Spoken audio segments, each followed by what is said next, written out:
Ito ay... Saan? Hindi ba't patay na ako? Ang bahay na ito. Ito ang ancestral house. Taong 1966 noong ako ay 20 taong gulang. Nabuhay akong muli. Bumalik ako sa nakalipas na mahigit 30 taon. Nakahiga pa rin ako sa lumang bahay. Noong mga araw na naghihintay akong mamatay. Iba talaga ang edukadong kabataang babae mula sa Shanghai. Matindi ang kanyang pamamaraan. Sino nga ba ang magkakaila? Dati, nagustuhan siya ng ating kapitan. Nagpupumiglas pa siya at ayaw magpakasal. Ngayon, hindi ba't masunurin na siyang pumayag? Tingnan mo ang sakiting taong iyan. Paano pa siya maililigtas? Ito ay paraan lamang niya upang makahanap ng dahilan. Para isipin pa rin ng kapitan na mabuti ang kanyang puso. At inutusan pa tayong alagaan siya. Haha, basta ang sabi ng kapitan.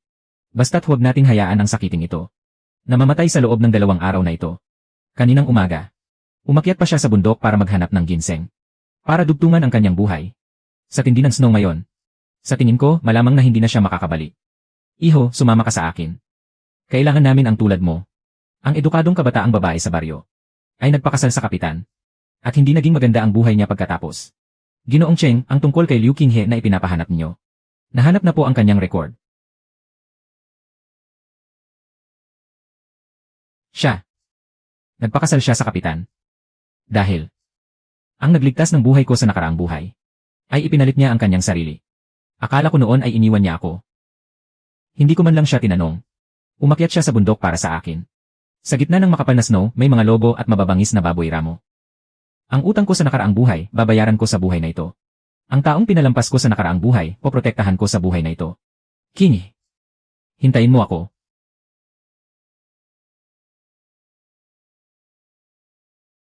Saang bundok pumunta si Qinghe? Kagagaling mo lang sa sakit. Iniisip mo na agad si Liu Qinghe. Hindi mo ba tinitingnan ang sarili mong kalagayan ngayon?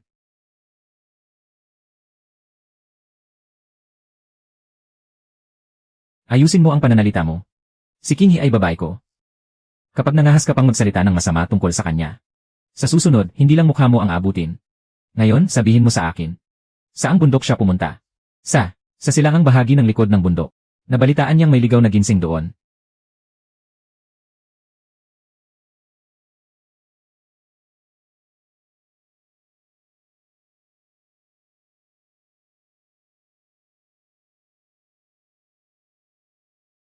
Huwag mong sasaktan si Qinghe. Papatayin kita. Ang utang ko sa kanya sa nakaraang buhay. Babayaran ko sa buhay na ito.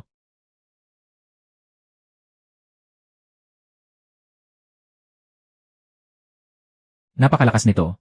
Mamatay ako kapag hinarap ko ito ng harapan. Hindi ko ito kayang harapin ng harapan. Kailangan ko ng taktika. Hayop ka, hindi mo ako maaabutan.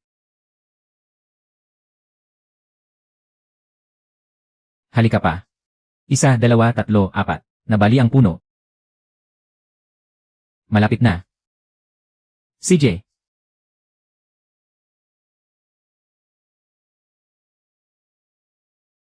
Hindi ka na makakatakas. Bumagsak ka.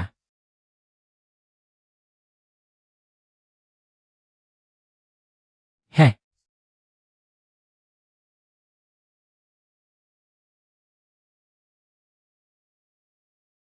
Hindi ito si King. Ngunit may mga bakas pa roon. Pumunta si Qinghe sa direksyon ng dalisdis ng bundok. King. May hininga pa siya. Kailangan gumawa ng apoy, bilis. Ayos na, nakasindi na ang apoy. Cheng Hao, huwag kang mamatay. Hindi ako mamamatay at hindi ka rin pwedeng mamatay. Sa nakaraang buhay, ibinuwis mo ang buhay mo sa bundok para sa akin. Sa buhay na ito, poprotektahan kita gamit ang sarili kong buhay. Qinghe, sabihin mo pumayag ang kapitan ng baryo na magpadala ng sasagip sa akin kapalit ng ano? Ang pakasalan siya. Kapalit ng buhay mo. Sino ang may sabing makipagpalit ka? Bakit? Ano nang masama roon? Malapit ka nang mamatay sa sakit mo. Sabi ng doktor, hindi ka naabot ng 2 araw. Wala na akong ibang paraan. Kaya ibinenta mo ang sarili mo. Kung hindi ko ginawa yon, paano ka na? Aalis na ang pangkat ng sasakyan bukas. Liu Qinghe, makinig ka sa akin ng mabuti. Sino ang nagpahintulot sa iyong pumayag? Sino ang nagbigay sa iyo ng karapatang gamitin Ang sarili mo para lang iligtas ang buhay ko. Wala na talaga akong ibang magagawa. Mayroon. Habang buhay ako, hindi kita hahayaang magsakripisyo ng ganyan. Liu King. Kahit pa kapitan siya ng baryo. O kung anong mataas na opisyal pa siya. Basta't buhay pa ako. Walang sinumang makakapilit sa iyong magpakasal. Pero paano ka? Ang buhay ko ay sarili kong desisyon. At ang buhay mo naman ay sa akin. Bakit napakabuti mo sa akin?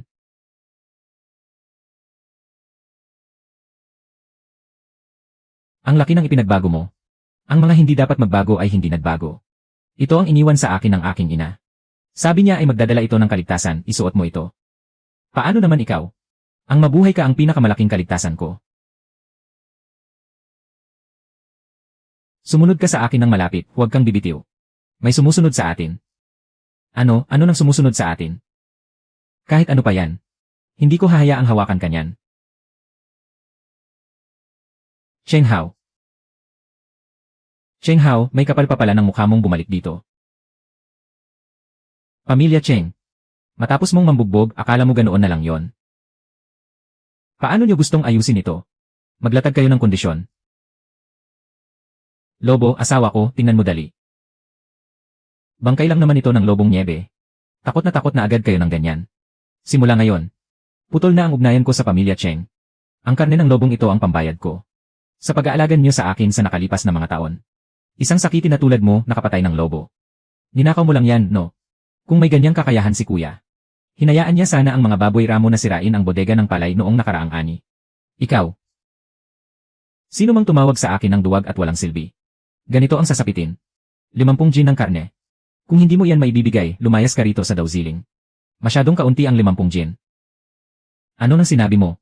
Sabi ko, kahit 500 gin pa, kaya kong ibigay. Siguraduhin mo lang na hindi mo ito pagsisisihan. Madaling magyabang. Bibigyan kita ng 10 araw, hihintayin ko yan. Mayroon ka talaga nitong 500 gin ng karne. Ninakaw ang bangkay ng baboy ramo. Pero hindi lang naman isang baboy ramo ang nasa bundok.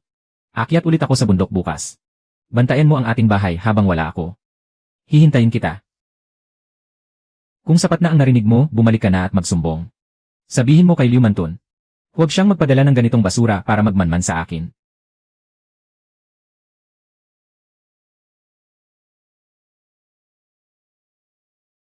Ay! Buto ng tiger. Tingnan mo ang antas ng pagkabulok nito. Patay na ito nang hindi bababa sa 2 o 3 taon na ang nakalilipas. Pero buo pa ang lahat ng mga buto. Ang bungo, gulugod at mga tadyang walang kulang kahit isa. Ang bagay na ito. Sa dati kong buhay, may bebenta ito sa napakamahal na presyo sa black market. Ang bungo, buto sa liig at paypay. Ang paypay, tadyang, gulugod at dulo ng gulugod, lahat ay kumpleto. Hindi pwedeng basta-basta ibenta ang bagay na ito. Kailangang makahanap ng taong mapagkakatiwalaan. Pero dahil dito, huwag na nating pag-usapan ang 50 gin ng karne. Kaya kong ipagpalit ito para sa supply ng pagkain ng buong baryo. Bumalik na muna tayo bago magdesisyon. Matutulungan ako ni Liu Qinghe na ihanda ang alak na may buto ng tigre. Gusto ko pang matuto ng higit pang kaalaman sa panggagamot. Kahapon, pumunta na naman si Direktor Zhao sa tinutuluyan ng mga kabataang galing lungsod. Sabi niya, kukunin kaming mga babaeng kabataan para ilipat sa kantina ng komunidad upang tumulong. Hinahanap ka ba ni Zhao Dezhu? Hindi lang ako. Kaming lahat ng mga babae ang hinahanap niya. Liu Qinghe, marunong ka sa tradisyonal na gamot, di ba? Pwede mo ba akong tulungan sa isang bagay? Mga buto ng tigre ito na pinulot ko sa bundok. Gusto ko itong ibabad para gumawa ng alak na may buto ng tigre. Ipinagbabawal na gamit yan. Kapag may nagsumbong, ipaparada ka sa kalsada para ipahiya sa harap ng lahat. Kaya dapat natin itong gawin ng palihim. Ang banga na iniwan ng tatay ko ay sapat na ang laki para dito. Mayroon tayong danggi, chuanseong, at goji berries. Kailangan din natin ng matapang na alak. Alam ko ang tamang reseta. Gumagawa nito ang nanay ko noong araw. Pero, ano? Pero nagtitiwala ako sa'yo. Nagbago ka na, naging mas maaasahan ka na ngayon. Sa buhay na ito, ikaw lang ang tanging paniniwalaan ko. Sa loob ng kalahating buwan, lalabas na ang unang banga. Pero paano na ang 50 gin ng karne na yon? Ninakaw ng iba ang baboy ramo. Ninakaw ang baboy ramo. Hindi lang naman isa ang baboy ramo sa bundok na yon. Babalik ako doon bukas. Sa pagkakataong ito, hindi ko na ito hihilahin pabalik. Doon ko na mismo sa bundok kakatayin at ayusin. At papasanin ko na lang ang karne pauwi. Masyadong mapanganib ang binabalak mo. Nagawa mo ngang akyatin ang bundok sa gitna ng niebe para sa akin. Ano ba naman ang kaunting panganib na ito para sa akin? Sigurado ka na ba talaga sa desisyon mo? Liu King. Pangako, kapag nakaipon na ako ng sapat na dote, pupunta ako sa inyo para mamanhikan. Pakakasalan kita, hindi ako mabibigo. Maghihintay ako sa'yo.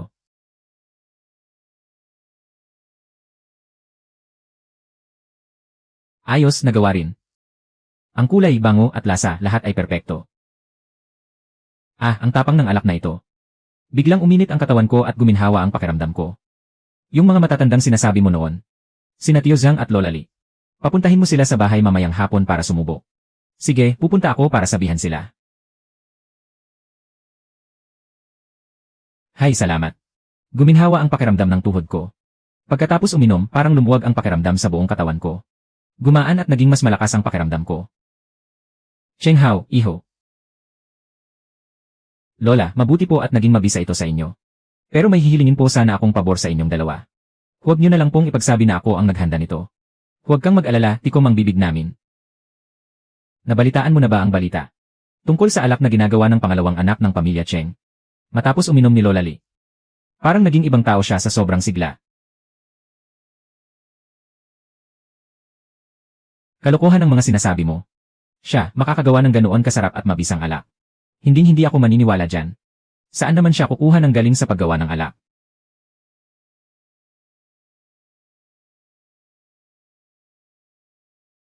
Mukhang kawili-wili ang balitang ito. Sabihin niyo na lang na may nagsumbong kaya kailangang maghalughog sa lugar. Paano kung wala tayong mahanap na kahit ano? Tamang-tama. Ang alak na ito ay maaari ng isuko sa publiko. Panggamot sa sugat sa binti, pero bakit parang amoy buto ng tigre? Digupi, danggi, chuan. Lahat ng ito ay mga karaniwang halamang gamot lang po. Direktor Zhao, kung hindi po kayo naniniwala, maaari niyong tingnan ang mga tira-tirang gamot. Direktor Zhao. Kasamang Cheng Hao, ang resipe ng alak na ito. Ay kinopya ko lang po mula sa ospital ng lalawigan. Direktor Zhao, ang resipeng ito ay talaga namang. Kinopya ko lang mula sa ospital ng lalawigan. Espesyal itong panggamot sa pananakit ng mga kasukasuan. Dahil panggamot naman pala ito. Lalo ko pang dapat itong suriin. Direktor Zhao, ang alak na ito ay para sa pagpapagaling ng mga matatanda. Kung ipipilit niyong buksan ito ngayon, dapat gumawa tayo ng kasulatan sa harap ng lahat. Pananagutan niyo kapag nasira ang alak na ito. Sayang naman kung masasayang lang ang alak na ito. Ang komunidad ay tatanggap ng mga pinuno mula sa lalawigan kamakailan. Kung iaambag mo ang alak na ito, may tuturing itong pambawi sa iyong mga pagkakamali. Pero ang alak na ito ay nagkakahalaga sa akin ng 50 kilo ng food stamps. Dagdagan pa ng rekomendasyon para sa susunod na taon. Ng pwesto sa universidad ng mga manggagawa, magsasaka, at sundalo. Naintindihan mo ang ibig kong sabihin, di ba? Ibigay ang pwesto kay Liu Qinghe. Narito ang pagkakataon niyang makabalik sa lungsod. 80 kilo ng food stamps. At dagdagan pa ng posisyon bilang tagapangalaga ng bodega ng komunidad. Nabalitaan ko na magreretiro na ang dating tagapangalaga. Mabilis pala ang balita sa'yo. Kasunduan, napakataas ng iyong kamalayan kasamang Cheng Hao.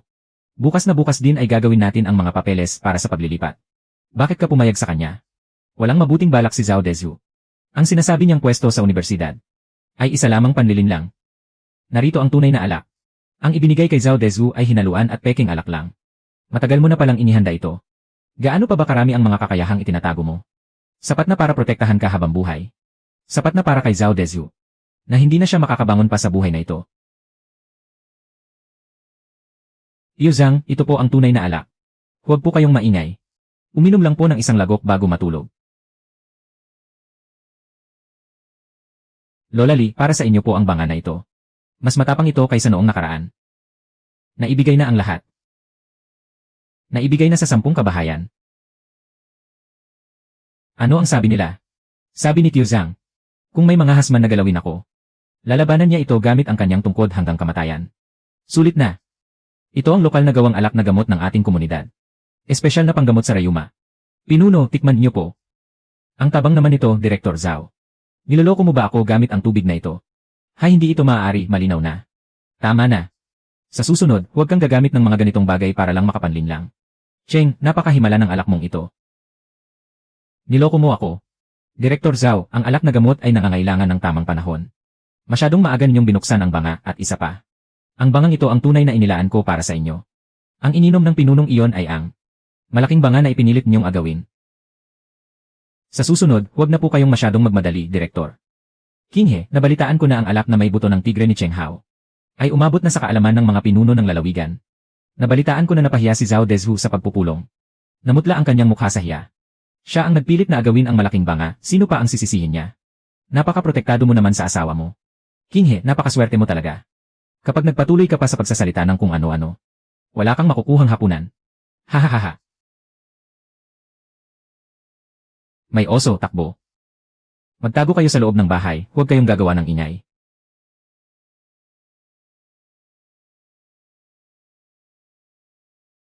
Cheng Hao, mag-ingat ka.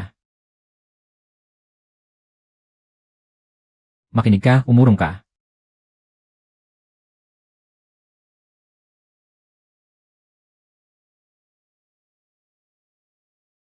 Ayos na.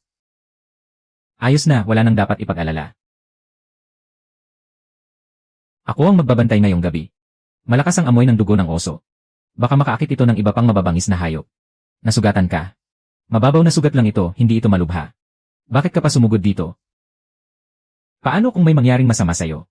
Kung may mangyari sa'yo, hindi ko na rin kakayaning mabuhay.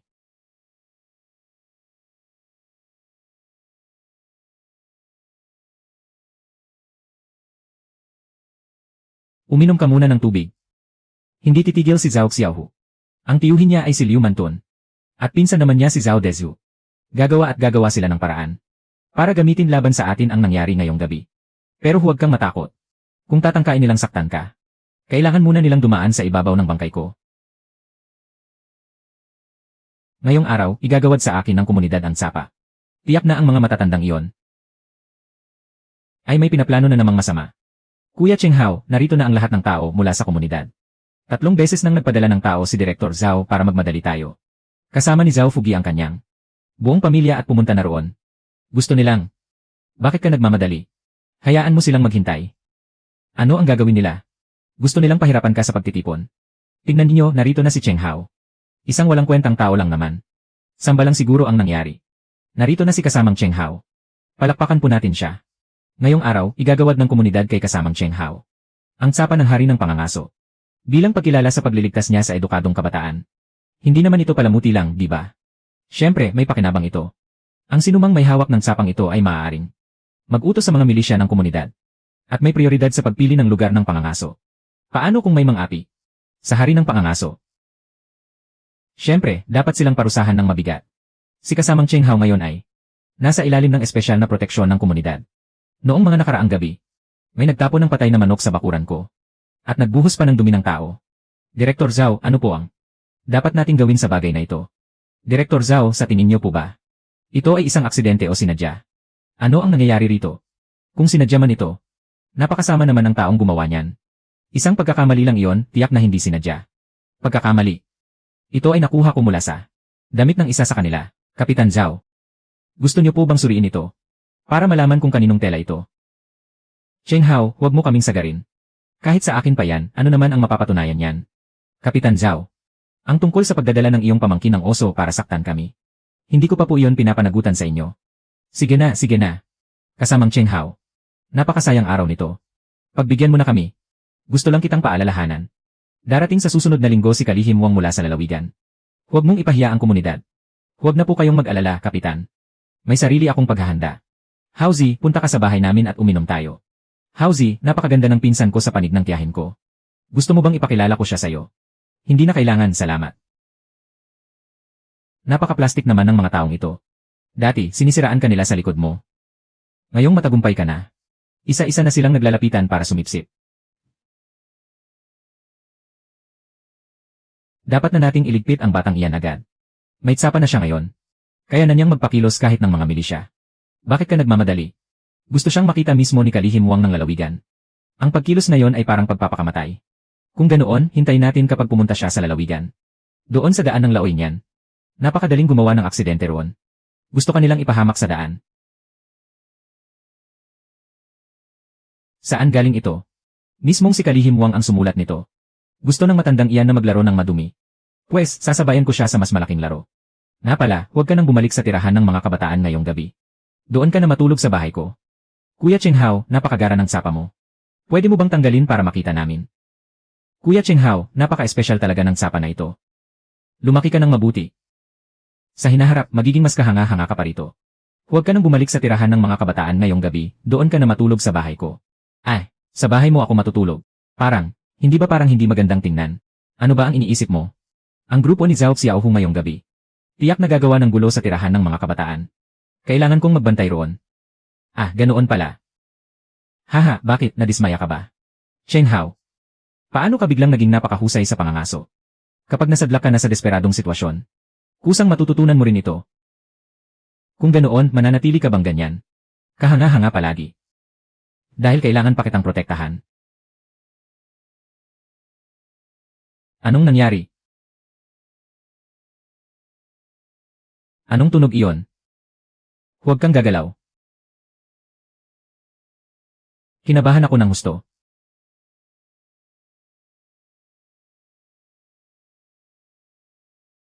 Sino iyan? Ang tatak na ito. Nabanggit ito sa ulat ng forensic sa nakaraan kong buhay. Ito ang sigarilyong hinihitit ng mamamatay tao.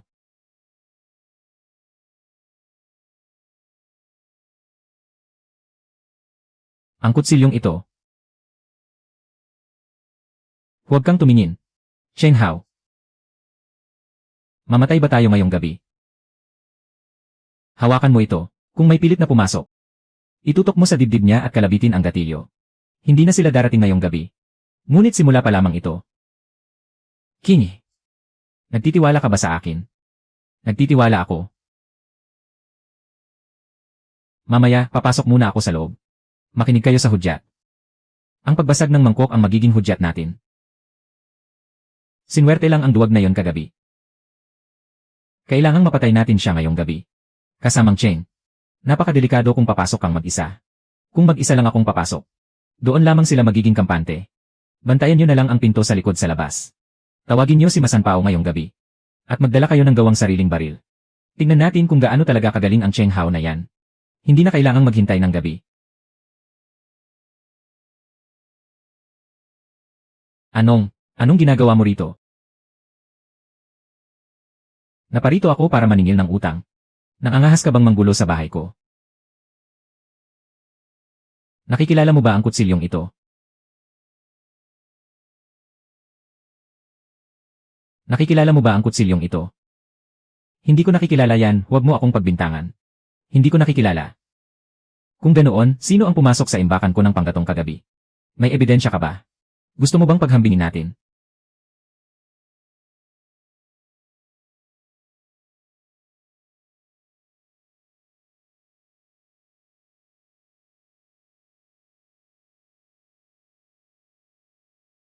Hulihin sila. Huwag kayong gagalaw. Cheng Hao, binalak mo akong bitagin. Binalak kitang bitagin. Hindi ba't sinabi mo kagabi na gusto mo akong patayin? Bakit noong sinabi kong hindi na kailangan ngayong gabi, ay hindi mo na agad natiis? 2 gawang sariling baril. Ilang bala. 1 bigkis ng detonador. At kalahating balde ng gaas. Sapat na para ipabaril ka. Sino ang nagbuhos ng gaas sa imbakan ko ng panggatong kagabi? Kung hindi ka magsisalita, itatali ko sa iyo ang detonador na ito at pasasabugin kita. Pumili ka. Gusto niyo bang pasabugin ang looban ng mga edukadong kabataan? O ang bahay ko? Si Liu Biao iyon. Sinabi ni Liu Biao na kapag pinatay ka namin, makakakuha kami ng gantimpala. Kalokohan, ikaw ang nagpanukala niyan. Magaling, huli silang lahat sa isang lambat. Ito ang mga ebidensya. At ang mga bakas ng paa kagabi ng pasukin nila. Ang aking imbakan ng panggatong. Hindi nga nasayang ang pagiging hari ng pangangaso mo. Ipaubaya mo na sa akin ang natitirang gawain. Cheng Hao, hindi ka palalampasin ng tiyo ko. Iligal na paggawa ng armas, tangkang panununog. At sadyang pagpatay. Sapat na yan para mabilanggo ka ng matagal. Cheng Hao, ang tiyo ko ang kapitan ng baryo. Pinsan ko si Zhao Dezhu, humanda ka. Anong hahandaan, hintayin mong lumapit sa akin ang tiyo mo para magmakaawa. Naiulat ko na ito kay Kalihim Wang.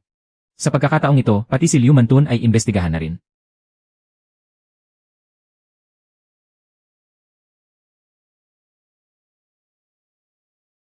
Tapos na ang lahat. Paano naman ang pinuno ng pangkat ng produksyon? Siya na ang susunod.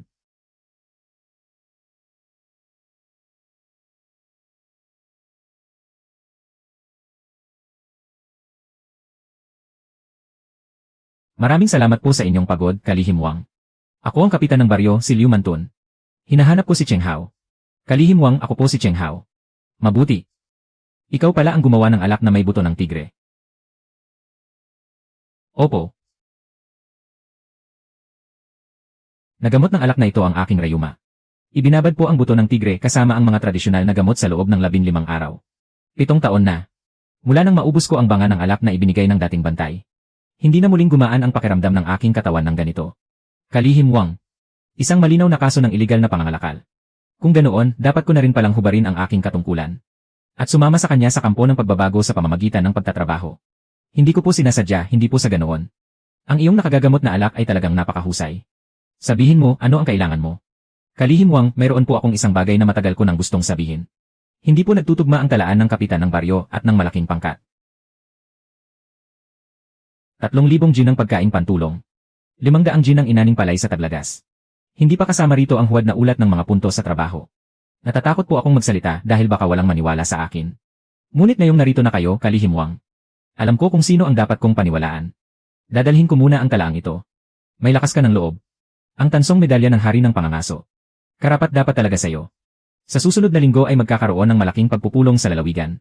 Ang resipe ng iyong nakagagamot na alak ay ipapasa ko para sa parangal. Iimbestigahan ko ang tungkol sa talaan. Mag-iingat ka. Alam ko po.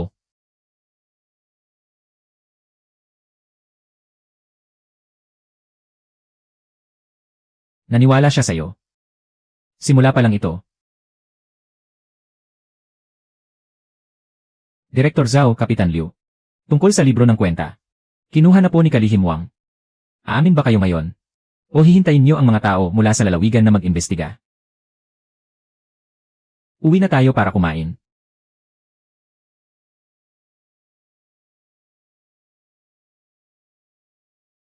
Ang sukat na ito. Isang may gulang na tigre, napakalapit. Karaniwang nasa kaibuturan ng bundok ang mga tigre. Paano ito makakarating sa labas na bahagi? Ang direksyong ito ay patungo sa baryo. May nangyari sa kapitan.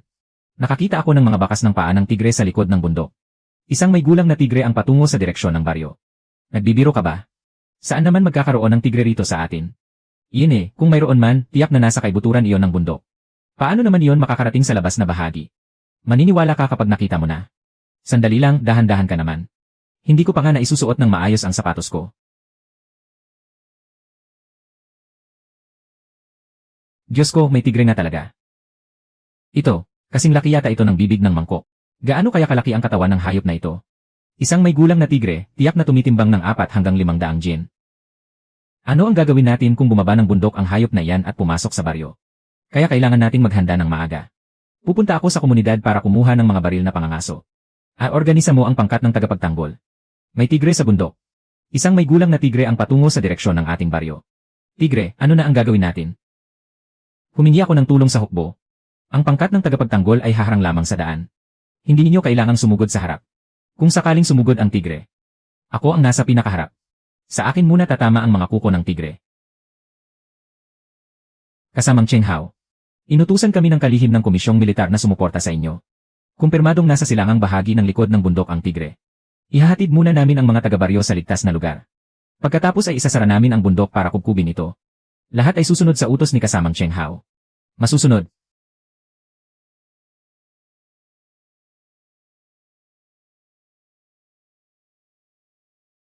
Kasamang Cheng Hao, sa likod mo. Umatras kayo, umatras. Lahat, umatras ng 20 metro. Nakakain na ito ng tao. Kasamang Cheng. Umatras ka, huwag mo siyang galitin. Dapa. Magtago kayo sa likod ng puno. Barilin niyo sa tabi ng mga paa nito. Huwag niyong patamaan ang mga masiselang bahagi. Itaboy niyo lang. Habulin niyo, itaboy niyo pabalik sa bundok. Huwag niyong hayaang tumakbo patungo sa baryo. Tumakbo ito patungo sa kanluran. Tigre nga talaga, walang duda. Pero paano ito nakarating sa labas na bahagi? Baka dahil maagang natunaw ang nyebe. Wala nang pagkain sa bundok. Hindi, marami namang mababangis na baboy ramo at usa sa bundok. Nabulabog at napalabas lang ang tigreng ito. Sapat naman ang mga ligaw na hayop sa bundok. Karaniwang hindi bumababa ng bundok ang tigre maliban na lang kung. Maliban na lang kung ano. Maliban na lang kung may pumasok sa bundok at nambulabog dito. O kaya naman ay may sadyang umakit dito para lumabas. Ibig mong sabihin may gumawa nito.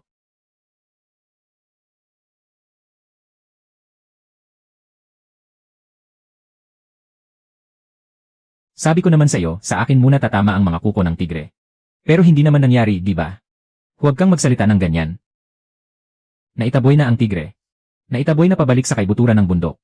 Pero kapitan, hindi pa tapos ang usaping ito. Gaya ng inaasahan, may sadyang umakit na rito. Si Zhao Dezu ba o si Liu Manton? O baka naman magkasabwat kayo? Gagamitin ko ang sarili nilang bitag laban sa kanila. Gusto nilang gamitin ang tigre para pumatay ng tao. Gagamitin ko naman ang tigre para manghuli ng tao. May nag-akit sa tigre na bumaba ng bundok. Sinukat ko ang mga yapak. Malalim ang gasgas sa likod ng swelas ng gomang sapatos. Isang tao ito na madalas dumaan sa mga landas sa bundok. Sino ang pinaghihinalaan mo? Sina Liu Manton at Zhao Dezu. Pati si Zhao Fugi, posibleng silang tatlo. Pag-akit sa tigre pababa ng bundok. Ito ay pagpatay gamit ang kamay ng iba. Anong gagawin mo?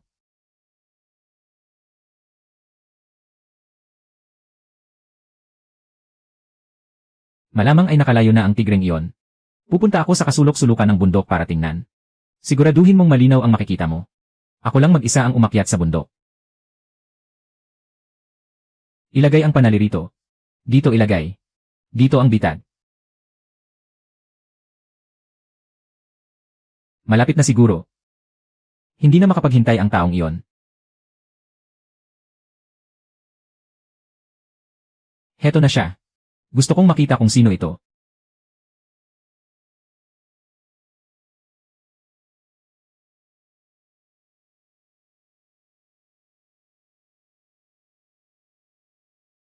Ay. Huwag kang gagalaw, huwag kang gagalaw. Isang galaw mo, babarilin kita. Ikaw pala. Ang tatay mo ba ang nag-utos sa'yo? O si Zhao Dezu? Ayos lang kung ayaw mong magsalita. Dadalhin kita kay Zhuweigo. Marami siyang paraan para mapagsalita ka. Si Zhao Dezu po, sabi niya basta mapatay kita. Aayusin niya sa komunidad na maging accountant ako roon. Posisyon ng accountant. Kapalit ng isang buhay. Inutusan ako ni Zhao Dezu na akitin ang tigre pababa. Sabi niya basta mapatay ang mga miyembro ng pangkat pananggalang. Sisisihin ng lalawigan si Cheng Hao. Ikwento mo mula sa simula. Inutusan ako ni Zhao Dezu na akitin ang tigre pababa. Patayin ang mga miyembro ng pangkat pananggalang. Palakihin ang gulo. At pagkatapos ay i-report niya sa lalawigan. Sasabihin niyang walang kakayahan si Cheng Hao. Pero nagpupumilit pa rin maging hari ng pangangaso. Hanggang sa may namatay. Hindi pa alam ni Zhao Dezu ngayon na nahuli na si Zhao Fugi. Akitin natin ang ahas palabas ng lungga. Hahayaan nating bumalik si Zhao Fugi para magulat. Sabihin mong nagtagumpay ka na. Malubha ang sugat ni Cheng Hao. Nawalan na ng loob ang pangkat pananggalang. Napakahusay ng pagkagawa nito. Nagtagumpay na po. Malubha ang sugat ni Cheng Hao. Natumba siya sa bundok. At hapon na nang maibaba siya. Takot na ang lahat sa pangkat pananggalang. Wala nang nangangahas na umakyat uli sa bundok. Mabuti, mabuti. Sabi ko na nga ba, hindi magtatagal ang batang iyon. Hahaha. Cheng Hao, hindi ba't? Direktor Zhao, palihim mong inakit ang mabangis na tigre para pinsalain ang mga taga-baryo. Inutusan mo ang iba na pumatay ngunit nabigo. Ano pa ang masasabi mo? Maghintay ka lang, maghintay ka lang. Direktor Zhao, naghihintay po ako. Pero sa loob ng kulungan, anong hihintayin mo sa akin doon? Simula sa araw na ito, malinis na ang Dawziling.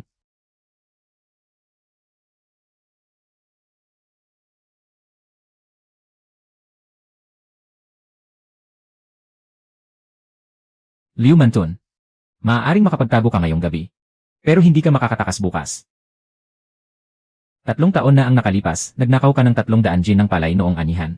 2 taon na ang nakalipas, kinurakot mo ang 120 yuan mula sa pondo para sa sakuna. Noong nakaraang pagtatanim sa tagsibol, pinalitan ang mga binhi ng mababang kalidad. May kulang na 80 yuan sa halaga. Paninirang puri, isang paninirang puri ang paratang na yan. Kapitan Liu, 300 gin ng inaning palay ang napunta sa bahay nyo. Eksaktong 300 gin ang labis na napunta sa inyo. Gusto nyo bang pumunta kaming lahat sa kamalig nyo para magbilang? Bitawan nyo siya. Cheng Hao, napakalupit mo. Hindi ako ang malupit. Kundi ikaw dahil kinuha mo ang pagkain ng bayan. Para lang busugin ang sarili mong tiyan. Dapat naisip mong darating ang araw na ito. Pakawalan niyo siya. Huwag na kayong magkagulo. Ang ninakaw ng asawa mo ay ang pagkain ng lahat. Si Wang Yongding na ang dapat maging kapitan. Tama, si Tio Wang ang dapat maging kapitan. Nagtitiwala kaming lahat kay Tio Wang. Tio Wang, oras na para magsalita kayo. Mga kababayan ko.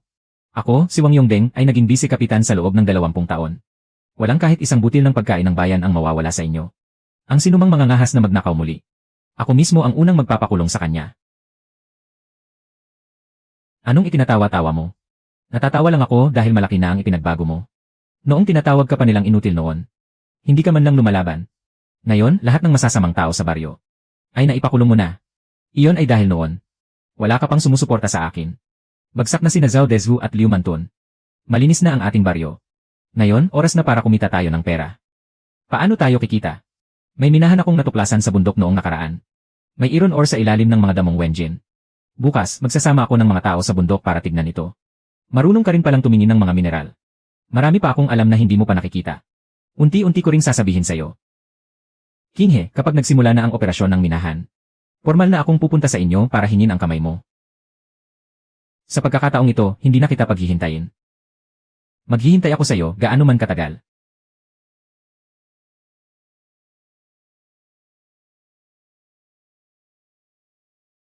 Kuya Chenghao, dahan-dahan lang sa paglalakad. Halos maputol na ang mga binti ko. Bilisan mo, malapit na tayo sa lugar.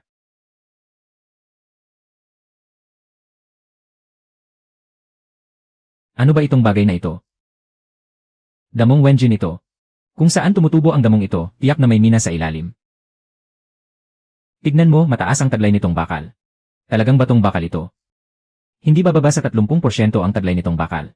Kapag namina ito at naging bakal, mas malaki ang kikitain natin kaysa sa pagsasaka. Kung gayon, yayaman na ang baryo natin. Hindi ko masisiguro ang pagyaman. Pero kahit papaano, lahat ng pamilya ay makakakain na ng sapat. Mga kababayan, nakadiskubre ako ng iron ore sa likod ng bundok. Kapag nahukay natin ito at ginawang bakal, at naibenta sa bayan o sa lalawigan, tiyak na magbabago ang buhay nating lahat dito sa Dawziling. Plano kong bumuo ng isang pangkat ng mga minero. 5,000 ang sahod bawat araw, sino ang sasama? Sasama ako, Chenghao, ikaw ang bahala, ilista mo ang pangalan ko. Magsisimula tayo bukas. Ang unang grupo ay sasama sa akin sa bundok. Cheng, ang minahang ito ang pag-asa ng ating baryo. Pero kailangan ng permit para makapagpatakbo ng minahan. Kung hindi, magiging illegal ang ating pagmimina. Matagal na po akong nag-apply para doon. Ito ang permit sa pagmimina na inaprubahan ng lalawigan. Kailan mo pa ito inasikaso? Noong araw na dumating si Kalihim Wang, ibinigay ko na po sa kanya ang mga papeles. Ikaw talaga. Napakahusay mo. Pag-usapan na lang natin kapag bukas na ang minahan. Hindi pa ito ang tamang panahon. Chenghao. Ikaw. Anong ginagawa mo riyan sa labas? Ano yang hawak mo? Wala naman. Basta binili ko lang. Mag-iingat ka sa pag-akyat sa bundok bukas. Kapag nagbukas na ang minahan mo, hihintayin kong hingin mo ang aking kamay. Dasyu. Itambak mo ang mga durog na bato sa silangan. Ersyu. Itala mo ng maayos ang dami ng ore sa bawat kariton. Chenghao, pulang bato ang buong patong na ito. Lahat ba ito ay iron ore? Lahat. Patuloy lang sa paghuhukay. Kahapon sa sobrang abala mo, hindi ka man lang kumain. Kailangan mong bumawi ngayon. Saan galing ang mga itlog na ito? Ipinagpalit ko ito sa naipon kong work points sa loob ng kalahating buwan. Napakabuti mo talaga, Kinghe. Kumain ka na nga riyan. Napakahusay talaga ni Kuya Chenghao. Ang laki ng minahang ito. Nahanap niya agad ng ganoon kadali. Hindi tulad noon na lubog pa tayo sa kahirapan. Ngayon, may 5,000 na tayong sahod kada araw. Mas malaki pa ito kaysa sa kinikita ng mga manggagawa sa bayan. Ano sa tingin nyo, si Kuya Chenghao? Kailan kaya sila ikakasal ni Ate Kinghe? Bakit mo ba pinoproblema yan, bata ka? Hahaha, gusto ko na kasing makainom sa kasal nila eh. Tapos ko nang kwentahin. Sapat ang kita ngayong buwan para ipasahod sa lahat. At may matitira pa para sa ipon natin. Gusto mo bang kumuha tayo ng accountant? Masyado kang napapagod kung mag-isa mo lang kinukwenta. Hindi pa sapat ang pondo natin ngayon para kumuha ng accountant. Pag-usapan na lang natin kapag nakapag-ipon na tayo ng sapat na pera. Ang sarap ng masahe mo. Kapag naging matatag na ang minahan, magtatayo ako ng isang pabrika ng bakal. At unti-unti nating palalawakin hanggang sa bayan. Ginoong Zhao. Sa nakaraang buhay ko, tinulungan mo ako. Sa buhay na ito, ako naman ang lalapit para makipagtulungan sa iyo.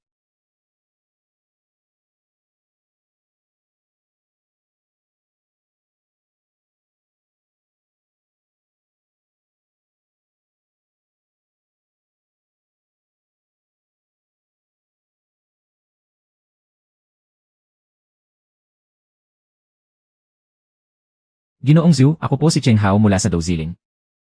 Naparito po ako para makipag-usap tungkol sa isang negosyo. Anong negosyo? Mula sa Douziling. May minahan ba ng bakal doon? Opo, ako po ang nakadiskubre. Mataas po ang kalidad nito. Kaya po nating makakuha ng 30 tonelada ng ore kada buwan. Alam mo ba kung anong negosyo ang pinapatakbo ko? Nangangailangan po ng bakal ang paggawa ng mga piyesa ng sasakyan. Haha, may talas ka sa negosyo, bata. Sabihin mo sa akin ang mga kondisyon mo. Ikaw ba mismo ang gumuhit ng planong ito? May kaunting kaalaman po ako. Nasuri ko na po ang kalidad nito. Nasa 30% po ang taglay nitong bakal. Magandang material po ito para sa paggawa ng bakal. Sige bata, makikipagnegosyo ako sa iyo. Mag-supply ka ng bakal at bibilhin ko. Dagdagan natin ng 10% ang presyo kada tonelada base sa presyo sa merkado. Mataas na ang taglay nitong bakal. Konti lang ang dumi kaya sulit itong gamitin sa paggawa ng bakal. Ayos, simula bukas, maaari nang ihatid ang mga kargamento. Magpapadala ako ng mga tao sa baryo nyo para kunin ito. Isang matagumpay na pagtutulungan. Bata, mas may lakas ka ng loob kaysa sa mga tao sa lungsod. May mapagbebentahan na tayo ng iron ore. Susunod, kailangan nating palawakin ang sakop ng pagmimina. At magtayo ng pabrika ng bakal. Pagkatapos, kapag kumita na ako ng pera, pupunta ako sa pamilya Liu para hingin ang kamay mo. Ano ang sinabi mo? Wala naman, masaya lang ako. Bakit ka nakatayo riyan? Ipinaghanda kita ng bagong damit. Ang suot mo kasi ngayon ay punit-punit na. Kailan mo pa ito ginawa? Kapag wala akong ginagawa sa gabi. Ilang gabi ko rin itong tinahi. Maganda ba? Ang ganda. Tingnan mo, nakipagkasundo na ako sa bayan. May bibili na ng inambato nating bakal. Ang dami naman nito. Kinghe, kapag naging matatag na ang minahan natin. At kapag nakaipon na ako ng sapat na dote. Pupunta ako sa inyo para hingin ang kamay mo. Napakadaming beses mo na yang sinabi. Seryoso na ako ngayon. Bigyan mo ako ng tiyak na sagot. Hihintayin mo ba ako? Siyempre hihintayin kita, sino pa ba ang hihintayin ko? Kuya Cheng Hao. May dumating na grupo mula sa kabilang baryo doon sa kabila ng bundok. Sinasabi nilang lumampas daw sa hangganan ang minahan natin. Lumampas sa hangganan, anong hangganan ang sinasabi nila? Hindi ko po alam. Sabi nila, simula raw sa tagaytay ng bundok na yon. Ay teritoryo na nila. Halika, tingnan natin. Ikaw ba ang namamahala sa minahang ito? Ako nga. Sinasabi mong lumampas sa hangganan ang minahan namin. Mula sa Tagaytay patungong Silangan ang lupa nyo. At patungong Kanluran naman ang sa baryo namin. Lumampas na kayo sa linya sa pagmiminan nyo. Ang Tagaytay na ito ay nabuo lang noong nakaraang taon. Dahil sa pagbaha ng malakas na ulan. Ang dating hangganan ay nasa 20 metro pa patungong Kanluran. Gusto ninyong samantalahin ang bagong bukas kong minahan. Para sadyang agawin ang teritoryo ko. Wala akong pakialam kung inanod man yan ng ulan. Ngayon, ang Tagaytay na ang hangganan. Ito ang permit sa paggalugad na inaprubahan ng Kawanihan ng Heolohiya ng Lalawigan. Malinaw na nakamarka rito ang pulang linya ng hangganan. Wala kayong katibayan sa mga sinasabi nyo. Kung mayroon kayong dokumento ng hangganan, ilabas nyo. Anong permit? Legal at may bisa ang dokumentong ito. Kung may reklamo kayo, maghain kayo ng apela sa lalawigan. Sino mang mangahas na manggulo sa minahan ko ay makakasuhan. Mga kanayon. Ang minahan ng bakal ng Douziling ay legal at makatwiran. Kumpleto ang ating mga papeles. Walang sinuman ang makakaagaw nito sa atin. Ako, si Cheng Hao, sinasabi ko sa inyo ngayon. Hanggat narito ako sa minahan.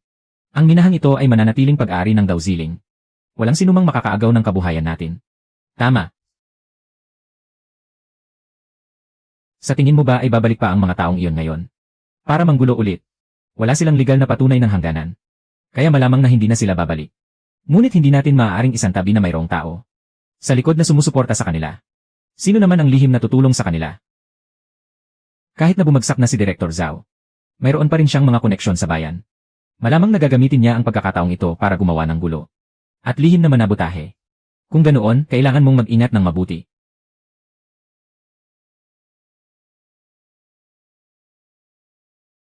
Huwag ka munang bumalik sa tirahan ng mga kabataang edukado ngayong gabi. Dito ka na muna matulog sa akin. Inayos ko na at nilagyan ng higaan ang silid ng mga panggatong para sa iyo.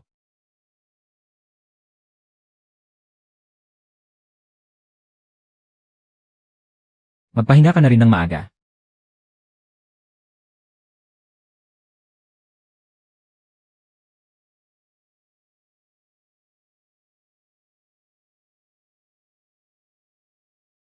Nandito na sila. 3 tao.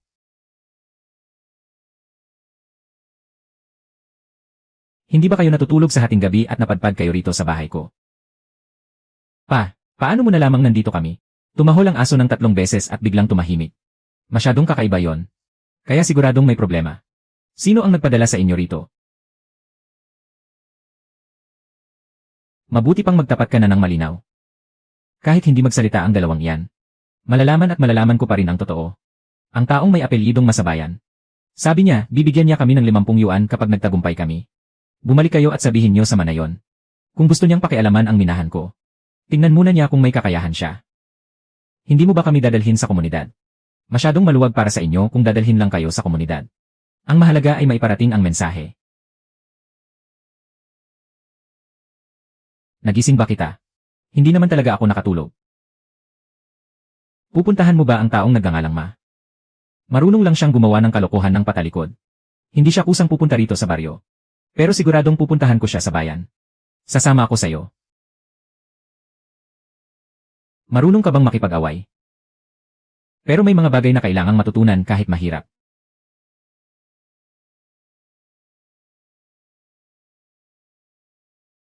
May ipapagawa ba kayo o may hinahanap? Hinahanap ko ang nagngangalang Wu. Kilala mo ba ang talim na ito?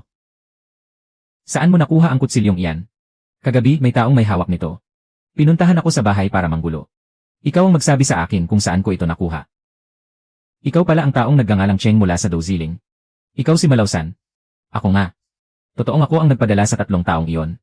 Pero hindi ko sila inutusang pumatay. Gusto lang kitang takutin. Para pilitin kang isuko ang minahan. Isuko ang minahan sa anong karapatan? Dahil sa impluensya ko rito sa bayan sa loob ng 20 taon. Dahil kilala ko ang lahat ng mga opisyal dito sa bayan. Mayroon kang 20 taon na impluensya. Mayroon naman akong legal na permit sa minahan na aprobado ng lalawigan. May kontrata rin ako sa pinakamalaking pabrika ng mga piyesa sa bayan. At mayroon pang utos mula sa County Armed Forces Department. Malausan, anong laban mo sa akin? Galing ka lang sa isang liblib na bundok. Saan mo nakuha ang mga dokumentong iyan? Kahit galing sa liblib na bundok. Hindi ibig sabihin ay wala ng kakayahan. Ngayon, malinaw kong sasabihin sa'yo. Hindi ko isusuko ang minahan. Kung magtatangka ka pang gumawa ng masama. Hindi ako magdadalawang isip na gamitin ang mga dokumentong ito. Para ipasara na rin ang talyer mo.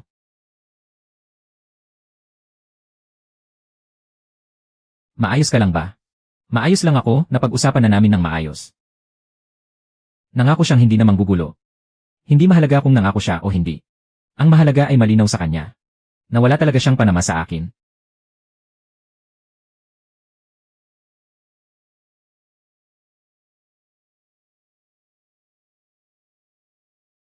Liu Qinghe, natatakot ka ba? Bakit naman ako matatakot? Sa pagsama mo sa akin. Marami pa tayong kakaharaping problema sa hinaharap. Noong nasa Shanghai pa ako, wala akong kahit ano. Wala akong inaalala. Kaya wala akong kinatatakutan. Pero ngayon, magkaiba na.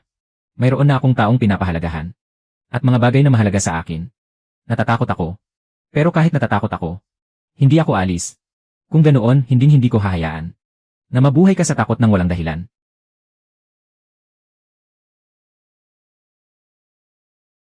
Cheng Hao, may abiso na mula sa lalawigan. Sa susunod na buwan, magdaraos ang lungsod. Ng isang pagpupulong para sa pagbabahagi ng karanasan sa pagmimina. Nagbilin po si Kalihim Wang. Na ikaw ang inatasang magsalita sa entablado. Ako po ang inatasan.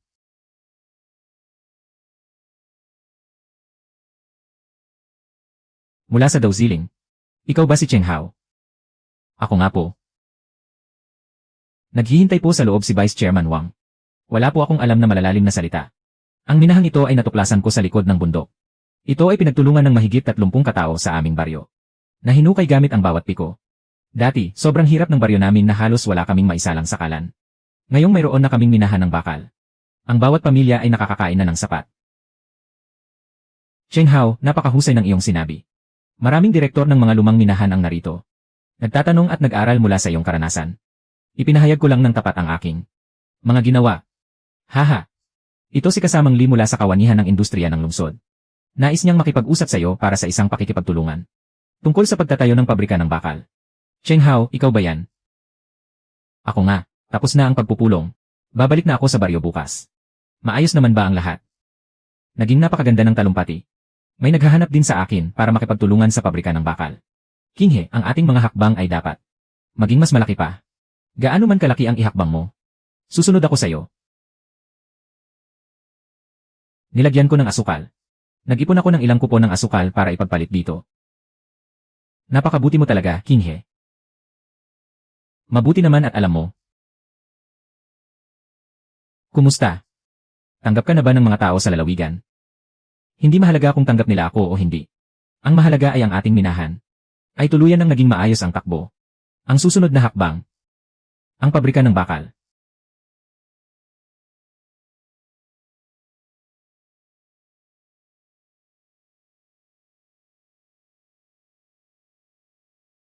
Kapag naitayo ko na ang pabrika ng bakal, hindi mo na kailangang magpakapagod ng ganito.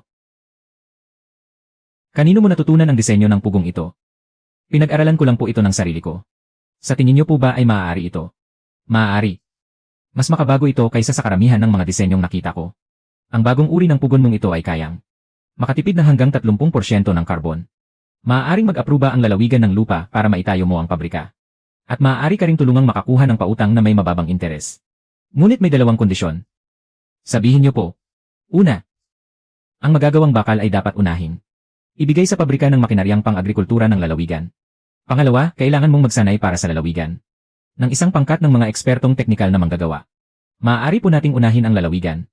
Ngunit kailangan ko ring tumanggap ng mga order mula sa lungsod. Hindi tayo maaaring malimitahan sa iisang panig lamang. Tungkol naman sa pagsasanay ng mga manggagawa, sumasang-ayon ako. Haha, may ambisyon ka at malawak ang pananaw.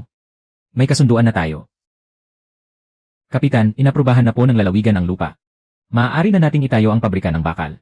Inaprubahan na rin po ang kaakibat na pautang. Talaga.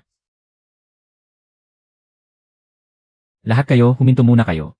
Nakuha na ni Cheng Hao ang mga dokumento. Para sa pabrika ng bakal. Magtatayo na tayo ng pabrika.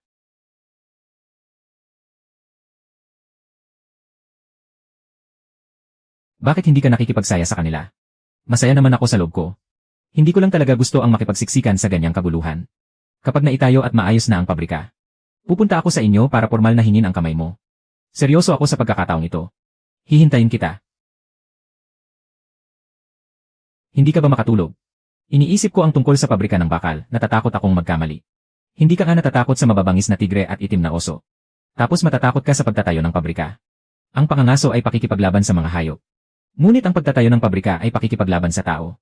Masyadong komplikado ang puso ng tao. Mas mahirap itong harapin. Inanyayahan po si kasamang Cheng Hao para sa paggupit ng laso. Formal lang nagbubukas ang pabrika ng bakal sa Dawziling. Magaling. Napakahusay talaga ng batang ito. Kailangang hukayin ang pundasyon ng hanggang 2 metro ang lalim. At lagyan ng mga durog na bato ang ilalim. Ang daan ng usok ay dapat itayo ng mahigpit ayon sa plano sa drawing. Bawal ang anumang paglihis. Humukay muna ng kanal para sa daluyan ng malamig na tubig. Maglaan ng puwang para sa paglalagay ng mga tubo. Cheng Hao, may malaking bato rito sa ilalim ng lupa. Linisin niyo iyan at alisin. Tambakan muli ng mga durog na bato. Siguraduhin siksik na siksik ang pagkakatambak. Saan galing ang karne na ito? Nagkatay ng baboy ang pamilya ni Tio Wang Kamakalawa. Bumili ako ng 2 kilo. Sabay na tayong kumain. Hahaha. Cheng Hao, umaapaw na ang tubig dito. Hindi na kami makahukay ng mas malalim. Nagkamali tayo sa pagtantya ng level ng tubig, itigil muna ang trabaho. Babalik muna ako para baguhin ang plano sa drawing. Maglalagay tayo ng filter layer sa pundasyon.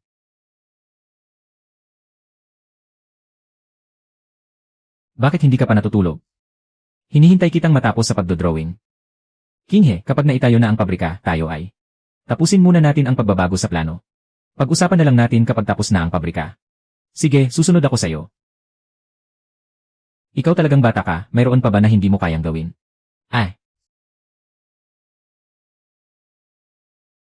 May mga tao mula sa lungsod na gustong mamuhunan sa iyong pabrika ng bakal. Napakaganda ng mga kondisyong inaalok nila. Pero pinapayuhan kitang pag-isipan itong mabuti po. Ang tunay nilang hinahangad ay ang kapangyarihang humawak ng pera. Kapag ang kontrol sa pananalapi ay nasa kamay ng ibang tao, ang pabrikang ito ay hindi na magiging akin. Kung ganoon, ano ang balak mong gawin? Ako mismo ang makikipagkita sa mamumuhunang ito. Ginoong Zeng, 40% sosyo sa negosyo at kontrol sa pananalapi. Hindi ko po matatanggap ang mga kondisyong ito. Ginoong Cheng, Hindi lalaki ang isang industriya kung walang tulong pinansyal. Kung wala kami, ang pabrika mo ay abutin pa ng maraming taon bago mabuo. Hawak ko ang likurang bundok ng Dauziling. May matatag na minahan at siguradong bilihan. Kaya kong tanggapin kung mabagal man ng ilang taon ang pagbuo ng pabrika. Pero ang pabrika ng bakal sa Dauziling, ang paunahing kontrol sa buong planta, ay hindi ko isusuko. Mabuting bagay na ang mga kabataan ay may paninindigan. Pero kung masyado kang matigas ang ulo, baka hindi mo na makita ang realidad ng sitwasyon. Ang busy Ginoong Zeng na ito ay may malaking kumpanya sa lungsod na sumusuporta sa kanya. Malawak ang kanyang koneksyon. Ngayong tinanggihan mo ang pakikipagtulungan. Malamang na hindi siya titigil hanggat hindi nakukuha ang gusto niya. Mayroon akong opisyal na dokumento ng pag-apruba mula sa lalawigan. Wala siyang karapatang makialam doon. Hindi niya magagalaw ang dokumento. Pero ang supply ng mga hilaw na materyales, ang transportasyon, at ang alokasyon ng kuryente, maaari niyang sabotahehin ang lahat ng iyan ng palihim. Kung ganoon, magsukatan na lang kami ng galing. Tignan natin kung sino ang mas matatag ang loob. Maaari kong ibigay ang bahagi sa kita o dibidendo. Pero ang pangunahing kontrol ay hindi ko bibitawan. Maaari nating bigyan ang kabilang panig ng pagkakataong kumita.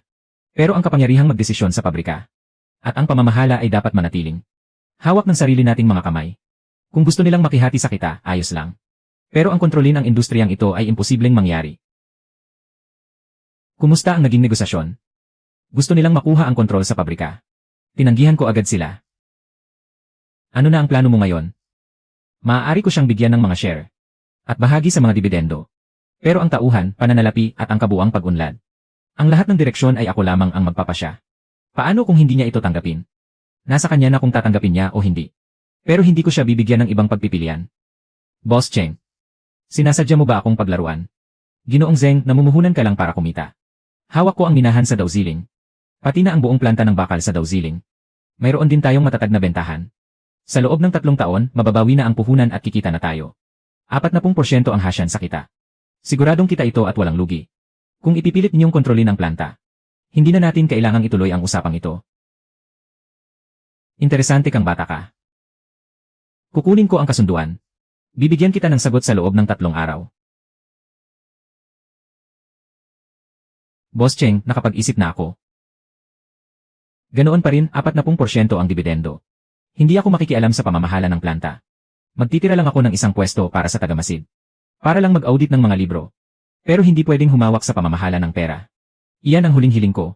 Maaari, pero may idadagdag akong isang kondisyon. Ang tagamasid ay hindi dapat makialam sa anumang desisyon sa pang-araw-araw na operasyon. Kasunduan. Boss Cheng, marami na akong napuhunang planta. Ikaw lang ang kaisa-isang tao na talagang mahigpit na humahawak sa kontrol ng sariling negosyo. Sa ugali mong iyan, maaaring maging napakatagumpay mo. O kaya naman ay bumagsak ng husto. Tingnan na lang natin kung nais ni Ginoong Zeng na lumago ako. O kung hinihintay niyo lang akong madapa. Siyempre gusto kong lumago ka. Para naman tumaas din ang makukuha kong dibidendo. Nagkasundo na kami. Darating ang pondo sa susunod na linggo. Maaari nang ituloy ang pagtatayo ng planta ng bakal. Cheng Hao. Sa wakas, magbabago na ang kapalaran nating lahat dito sa Dauziling. Tio, simula pa lang ito.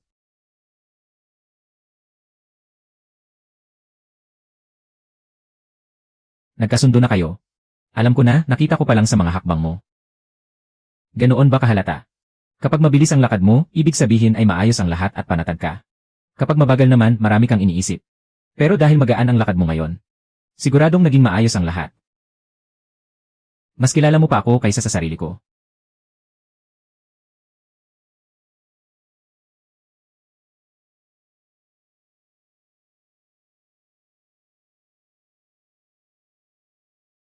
Kapag tapos na ang planta mo, hihintayin kita.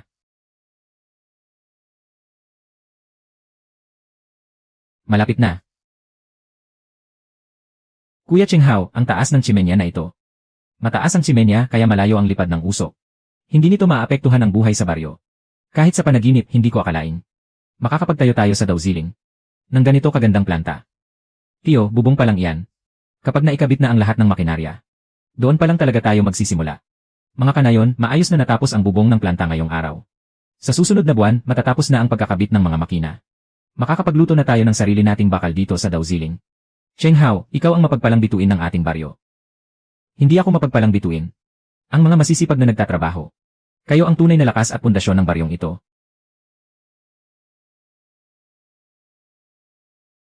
Bakit ang lapit mo yata sa harap ngayon? Gusto ko lang marinig ng malinaw ang bawat salita mo. 1 buwan mula ngayon. Kapag formal nang nagbukas ang planta, pupunta ako sa inyo para formal na hingin ang kamay mo. Hihintayin ko yan. Ayusin ang pwesto ng pugon para sa bakal. Ilagay ang ventilador sa silangang pader. Idugtong ang mga tubo ng palamig ayon sa plano. Sige po. Kuya Cheng Hao, bakit parang alam mo ang lahat? Ang lahat ng galing ay pinag-aralan. Walang sinuman ang ipinanganak na eksperto sa lahat ng bagay. Lumiwanag na. Sa wakas, lumiwanag din. Gumagana na. Ang ganda ng takbo. Huwag mo muna itong bubuksan. Hintayin muna nating opisyal na magbukas ang pabrika ng bakal sa Dawziling. Saka mo na buksan at tingnan. Ano kaya ang nasa loob nito? Malalaman mo rin pagdating ng araw na yon.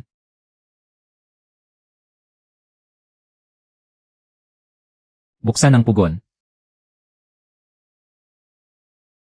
Lumabas na, talagang nakalikha tayo ng bakal. Sa wakas, ang ating Dawziling ay may sarili ng bakal. Mabuti, mabuti, mabuti. Lene.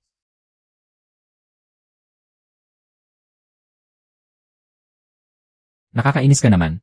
Simula sa susunod na buwan, bibili ako ng 5 toneladang bakal mula sa iyo kada buwan. 5 tonelada kada buwan. Tio Zhou, gusto niyo po yata ubusin ang laman ng pabrika ko. Napakahusay ng kalidad ng bakal na ginagawa mo. Kaya tiwalang-tiwala ako ng 100%.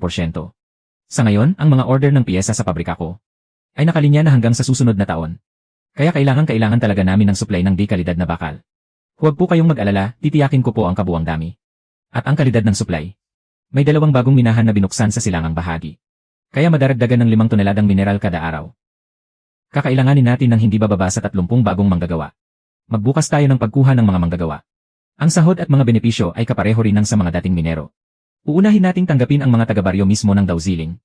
Sa ngayon, ang mga taga-baryo mula sa mga kalapit na lugar ay gustong-gusto ring magtrabaho rito sa minahan. Hayaan mo silang pumunta rito. Hindi maubusan ang trabaho sa negosyo natin. Kung gusto nilang manatili para magtrabaho, maaari naman. Pero kailangan nilang sumunod sa mga patakaran. Mahigpit na ipinagbabawal sa minahan ng Dawziling ang pagnanakaw, pag-aaway at paggawa ng gulo. Kung kaya nilang sundin ito, maaari silang manatili. Kung hindi naman, mas mabuting umalis na sila agad. Ilista mo na sila para sa kanilang pagpasok sa trabaho. Ang sahod ay pare-parehong 5 yuan kada araw. Cheng Hao, halika rito at maupo ka muna. Napakaayos at matagumpay ng pagpapatakbo mo sa pabrikang ito. Nagsisimula pa lamang po kami. Marami pa pong bagay ang dapat naming ayusin at pagbutihin. Ngayong kasama mo si King He. Wala na akong dapat ipag-alala pa. Humanap ka ng magandang araw. Para maikasal na kayo.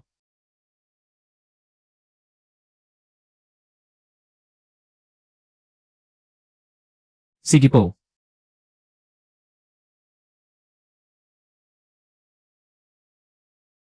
Bakit ka ba kinakabahan? Unang beses ko kasing mamamanhikan, kaya wala pa akong karanasan. Tuloy kayo. Ito lang po ang mga ito. At heto naman po ang dote para sa kasal. Masyadong marami ito. Hindi po, karapat-dapat si King He sa mas mabuti pa rito. Kung gayon, napagkasunduan na ang inyong kasal. Maagang pumanaw ang ina ni King He. At siya lang ang nag-iisa kong anak na babae. Dati, minamaliit kita. At inakalang wala kang mararating sa buhay. Pero ngayon, nagsumikap ka at naging matagumpay. May narating ka na talaga. Kaya naman, sa pag-entrega ko sa aking anak sayo. Panatag na ang aking loob. Maraming salamat po. Huwag ka nang magpasalamat sa akin. Alagaan mo na lang siyang mabuti mula ngayon. Pumayag na ang ama mo sa kasal natin. Narinig ko nga. Ang bilis naman niyang pumayag. Iyon walang silbi kahit pumayag siya. Hindi pa kaya ako pumapayag? O, ano naman ang mga kondisyon mo? Mula ngayon, gaano ka man kaabala?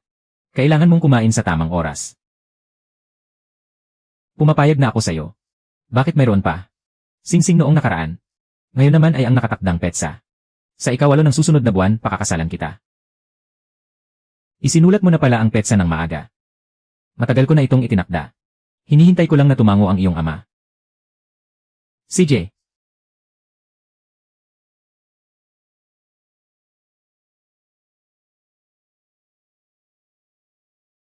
May utang akong kasal sa iyo sa nakaraang buhay.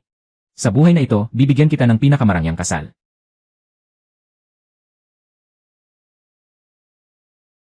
Tabingi. Saan ang tabingi?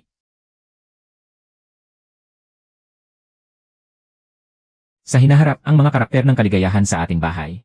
Tutulungan mo akong ituwid araw-araw. Kung narito lang ang iyong yumaong ina, at makita kang nakasuot ng damit pangkasal, tiyak na mapupuno siya ng kagalakan. Mabuti naman ang kalagayan ko ngayon. Tiyak na masaya rin si ina para sa akin mula sa langit. Kapapanik mo pa lang doon. Mamuhay kayo ng mabuti. Magkatay ng 2 baboy. Tig 10 manok at pato. Ang isda at karne ay bibilhin sa bayan. Ang sigarilyo at alak ay aprubahan mula sa bayan. At si Cheng Hao ang bahala sa mga candy. Kapitan, ang siglan niyo sa pag-aayos nito ay mas masigasig pa kaysa sa sarili ninyong manugang. Si Cheng Hao ang mapalad na bituin ng ating dauziling. Ang kanyang kasal ay isang malaking pagdiriwang para sa buong baryo. Liu Zhao. Napakalaki naman ng regalong ito. Ngayong ikaw na ang direktor ng pabrika. Ang iyong asawa ay nararapat lamang na magkaroon ng isang makinang panahi. Ito ang bayad para sa iyong mga produkto ngayong quarter. Napaaga ko ang pag-aayos nito para magsilbing regalo ko sa inyong kasal. Kung gayon, hindi na po ako tatanggi. Maraming salamat po, Liu Zhao. Hindi ko siya napakasalan sa nakaraang buhay. Ngunit sa buhay na ito, nagawa ko na. Magkita tayo bukas, Qin He.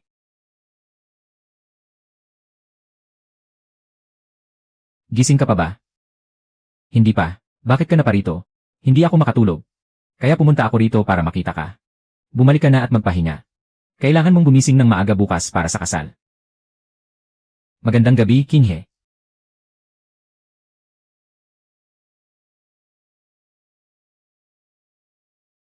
Handa na ba? Oras na. Nariyan na. Lakad ng dahan-dahan, huwag ipakitang masyado kang nagmamadali.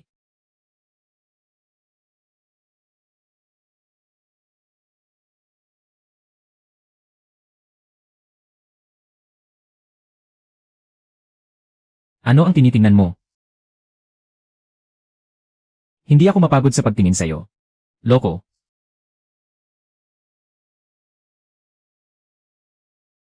Isang taon na. Malaki na ang ipinagbago mo. Ikaw din, mas madalas ka nang umiti ngayon. Ang mabuting dalaga ng dauziling ay ikinasal. Sa mabuting binata ng dauziling, tiyak na uunlad ang inyong pamumuhay sa hinaharap. Mabuti.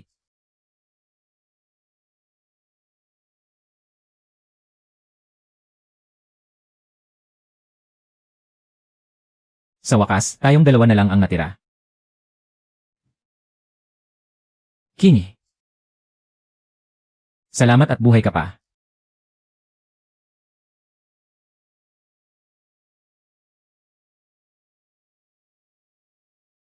Ang singsing ko ay may nakaukit na hi. At ang sayo naman ay may nakaukit na haw. Mula ngayon, hindi na tayo kailanman magkakahiwalay. Naaalala mo pa ba noong nakaraang taglamig? Ang mga sinabi ko sa loob ng kuweba. Naaalala ko. Nangako ka sa kapitan ng produksyon noon. Noong oras na yon, akala ko talaga ay hindi mo nakakayanin. Nasa bingit na rin ako ng kamatayan noon. Ngunit nang malaman kong umakyat ka ng bundok para hanapin ako, nagpasya akong mananatili ako sa tabi mo kahit mamatay pa ako. Sa paglipas ng panahon, ikaw ay nagbago ng labis na halos hindi na kita makilala. Para sa ikabubuti ba o ikasasama? Para sa ikabubuti, mas naging mabuti ka pa nga. Mula ngayon, lalong bubuti ang ating pamumuhay. Naniniwala ka ba sa akin? Kung hindi sa'yo, kanino pa ako maniniwala?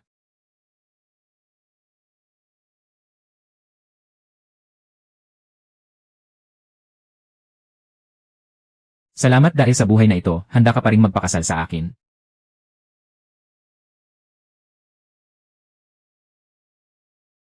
Matulog ka ng mabuti. Pagkagising mo bukas, ito na ang simula ng bagong buhay.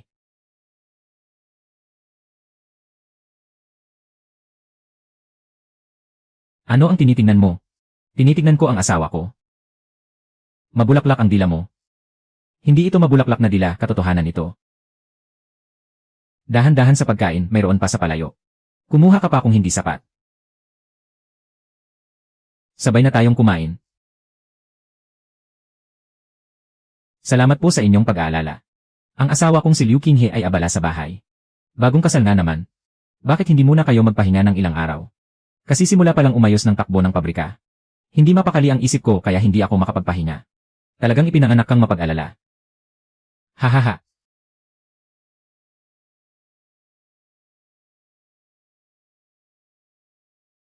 Napakaganda ng kalidad nito.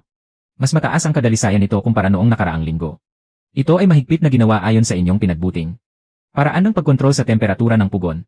Ipagpatuloy lang ng lahat ang pagsunod sa pamantayang paraan.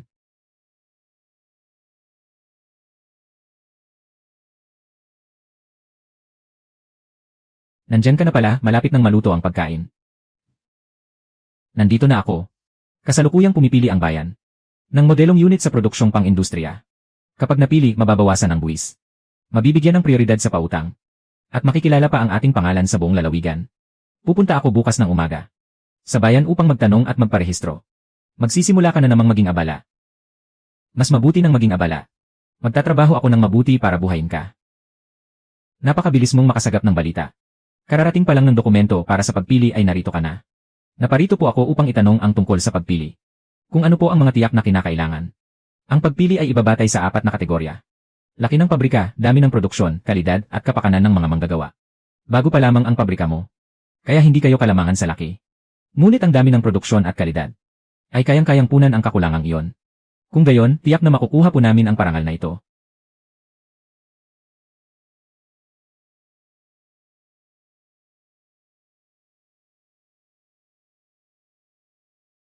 Mula ngayon, ang pabrika ay magbibigay ng libreng mainit na pagkain para sa lahat. Hindi man ito marangya. Basta't mainit at makakabusog sa inyo. Magdudulot po iyan ng malaking karagdagang gastos. Kukunin ang gastos sa kita ng pabrika. Kapag busog at masipag ang mga manggagawa, kusang tataas ang ating kita.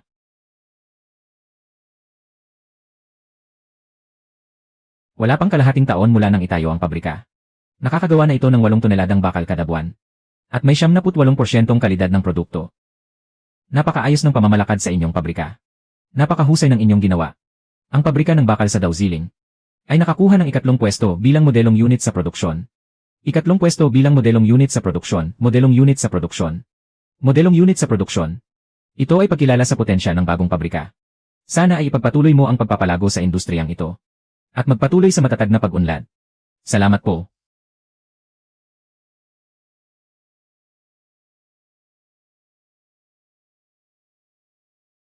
Mga kababayan, nanalo ng parangal si Cheng Hao. Yehe! Yehe!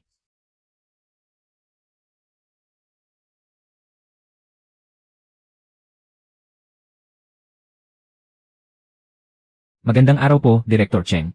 Ako po si Zhao mula sa Kawanihan ng Industriya ng Lungsod. Nabasa ko na po ang inyong mga dokumento para sa pagpili. Naparito po kami para pag-usapan ang pagpapalawak ng ating kooperasyon. Kasamang Zhao, tuloy po kayo sa loob. Matapos naming makita ang mismong lugar. Ang antas ng pagtatayo ng pabrika ay mas mahusay kaysa sa nakasaad sa mga dokumento. Kasalukuyang pumipili ang lungsod ng mga dekalidad na maliliit at katamtamang negosyo upang bigyan ng prioridad na suporta. Ang pabrika ng bakal sa Dawziling ay nakapasa sa lahat ng mga pamantayan. Kapag naaprubahan ito, maaari kayong makatanggap ng mga paborableng pautang, teknikal na gabay, suporta sa mga distribusyon at iba pang mga benepisyo. Kasunod nito, may mga tekniko ring na personal na bababasa na yon upang magbigay ng gabay. Kung gayon, ano po ang mga tiyak na kondisyon para sa pagsusuring ito? Maaari ko pong ipangako na ang pabrika ay kayang maglabas ng hanggang 20 tonelada kada buwan at makakalikha ng hindi bababa sa 50 bagong trabaho. Ngunit mayroon po akong isang kahilingan. Kapag bumaba ang mga tekniko ng lungsod para gumabay, kailangan nilang irespeto ang aming sariling pinagbuting proseso ng produksyon. Makatuwiran ang iyong mga kondisyon. Ngunit kailangan mong magsumite ng isang detalyadong paliwanag ng teknolohiyang sarili mong binuo upang madaling maitala at maifile ng lungsod. Walang problema po, ihanda ko na ito at isusumite agad. Binago ang anggulo ng lagusan ng hangin ng pugong ito.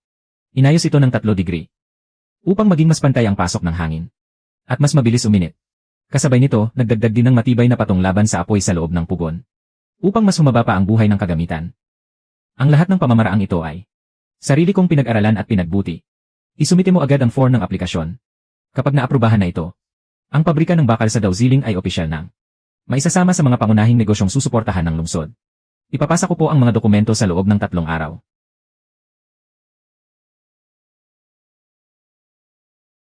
Lumalakas na ito.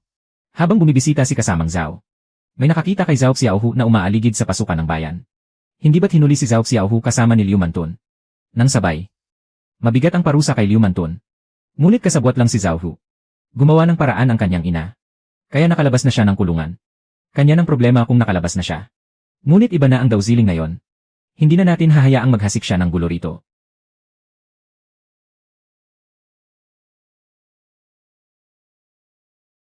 Kahapon nga ay may nakita akong isang lalaki na kamukhang kamukha ni Zhao Xiaohu. Sandali siyang tumigil sa pasukan ng bayan.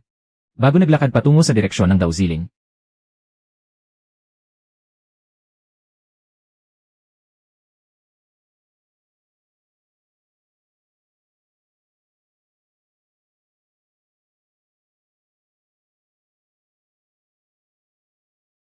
Kagagaling mo lang ba sa bayan? Opo, kakauwi ko lang. Wala naman po. Masyado kang walang ina. Hindi mo man lang napansing may punit ang damit mo. Ipinatawag kita ngayong gabi. Dahil sa pagbabalik ni Zhao Xiao. Pakiramdam ko ay may hindi magandang mangyayari kaya dapat tayong mag-ingat. Matagal nang nawala ng kapangyarihan ang pamilya Zhao. Wala siyang magagawa kung mag-isa lang siya. Wala na siyang natitira ngayon. Kaya mas madali siyang gumawa ng mapanganib na bagay. Hindi natin pwedeng ipagwalang bahala ito. Naiintindihan ko po. Lilihim nating dadagdagan ang mga nagpapatrolya sa minahan. At sa panggabing bantay sa pabrika ng bakal. Saka sasabihan ang mga taga-nayon na maging mapagmatsyag.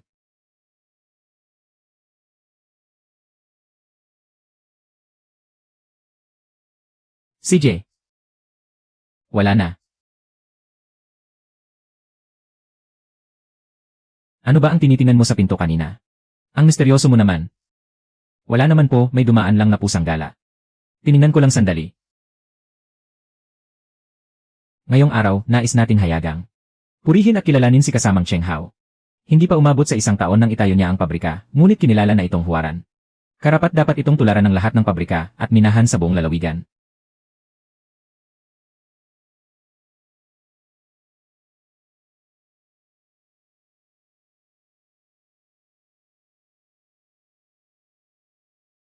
Binabati kita ng buong puso.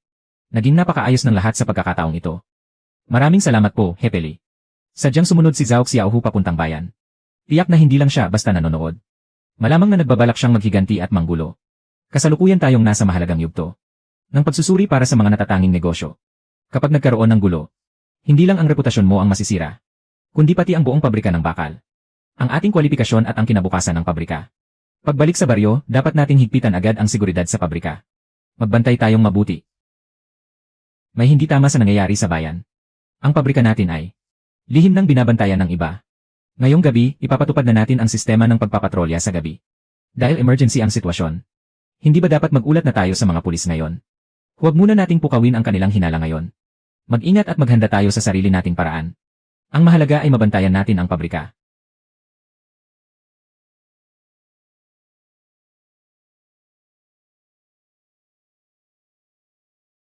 Para lang lihim na magmanman at alamin ang pasikot-sikot. Sumilip na si Zhao Xiaohu sa pabrika kagabi. Nakabalik ka na, pagod ka ba? Uminom ka muna ng mainit na tubig. Maayos naman ang lahat sa pabrika, huwag kang mag-alala. Medyo napagod lang ako. Sigarilyo ito ni Zhao Xiaohu. Bakit siya narito? Bumalik na siya talaga. Palihim siyang pumasok sa pabrika kagabi. Huwag kang mag-alala, hindi ko hahayaang magtagumpay siya. 3 gabi na kitang hinihintay.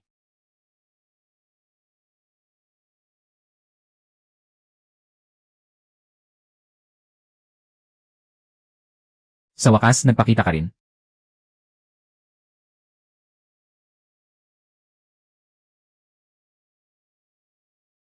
Matagal na tayong hindi nagkita, Zhao Xiaohu. 3 araw na kitang hinihintay. Mukhang maganda ang buhay mo ngayon. Nakakulong ang tiyo ko. Natanggal sa tungkulin ng ama ko. At araw-araw na umiiyak ang aking ina. Habang ikaw naman. Nagtayo ng pabrika at naging direktor. Nag-asawa at nagkaroon ng pamilya. At iginagalang ng buong baryo. Kaya ba sadyang pinuntahan mo ako ngayong gabi? Hindi ako ang dahilan ng pagbagsak ng pamilya Zhao. Ang tiyo mo ang nagnakaw ng rasyon ng buong baryo. At ang ama mo naman ang tumulong sa kanyang kasamaan. Tagapagbunyag lang ako ng katotohanan. Kung puno ka ng paghihiganti, tiyak na nagdala ka ng sandata ngayong gabi. Ngunit pumunta ka rito ng walang dala. Patunay na hindi pa tuluyang sumasama ang iyong loob. Hindi ko alam kung ano ang dapat kong gawin. Bumalik ka na sa iyong bayan. Huwag ka nang magmatigas pa. At huwag nang maghanap ng gulo. Sabi ng tiyo ko sa kulungan, nagsisisi na raw siya. Huli na ang lahat para sa pagsisisi. Ngunit may pagkakataon ka pa para magbago. At magsimula ng bagong buhay.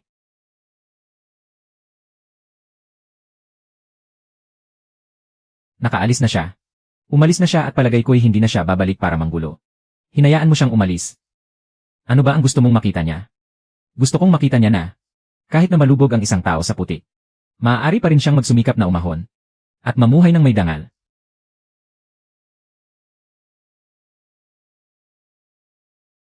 Kuya Cheng Hao, 3 beses ka akong mag-inspeksyon araw-araw. Mas masipag ka pa kaysa sa mga inspektor sa bayan. Mabuti na ang maingat, hindi natin maaaring ipagwalang bahala ang mga bagay sa minahan. Anong nangyari? Dasu, sino ang nagpasabog sa loob kaninang umaga? Wala naman po. Hindi pa kami nagpapasabog ngayong araw. Alas 7 ng gabi nang umalis ang huling grupo kagabi. At hindi pa pumuputok ang unang pasabog ngayong umaga. Lumabas kayong lahat sa minahan ngayon din, bilis. Kuya Cheng Hao. Tumakbo palabas, bilis. Huwag magsiksikan, manatili sa kanan, pumila ng maayos. Doon, mali, bumalik kayo.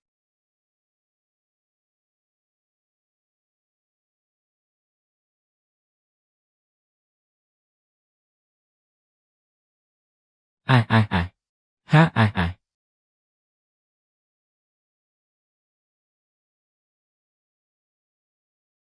Kuya Cheng Hao.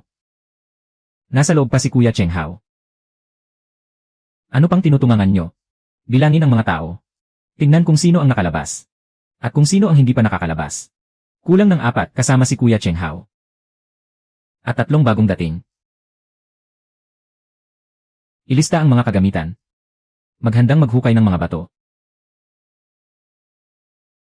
Nakalabas na ba siya?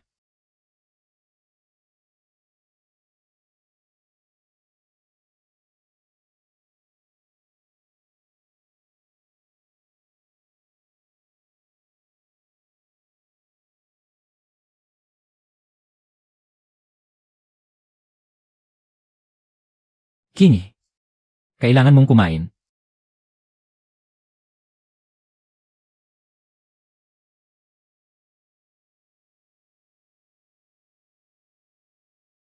Nangako siya sa akin. Nakakain sa tamang oras. Dito, may naririnig akong ingay. Dito sa labasan ng lumang minahan. May kamay, may tao. Tulong dito, may tao rito. Kingi. Nandito na ako.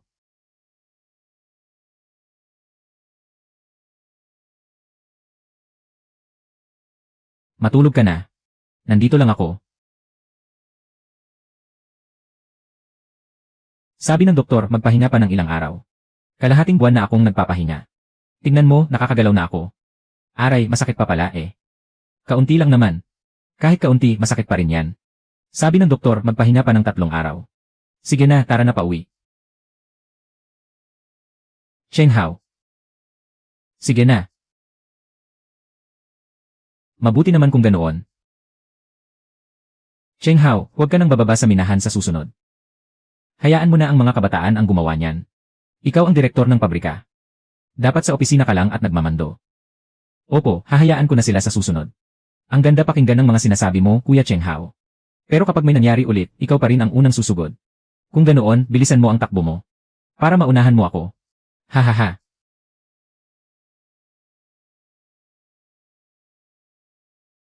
Tingnan mo ang pabrika natin. Ang ating tahanan. Nakuha mo na ba ang mga sinampay sa bakuran? Kinuha ko na bago ako umalis kaninang umaga. Baka kasi humangin ng malakas ngayong hapon.